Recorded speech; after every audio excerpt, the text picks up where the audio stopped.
Bismillahirrahmanirrahim. Peygamber Sevdaları Vakfı olarak her yıl Efendimiz Hazreti Muhammed Mustafa ki alemlere rahmet olarak gönderilmiş ve insanlık onun yoluna uydukça, sünnet-i seniyesine uydukça hem dünya hem de ahiret saadetini elde edeceğine inandığımız, iman ettiğimiz Peygamber Efendimiz Aleyhisselatü Vesselam'ın mübarek viladetini hem hicri hem de miladi olarak kutluyoruz ve bununla ilgili etkinlikler yapıyoruz Peygamber Efendimiz'i tanıtma adına.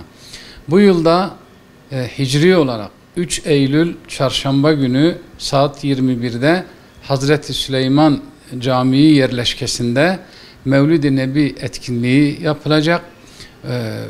Bu konuda tüm halkımızı, duyarlı halkımızı bu etkinliğe katılmaya ve Peygamber Efendimiz Aleyhisselatü Vesselam'ın yolunda gitmeye davet ediyoruz.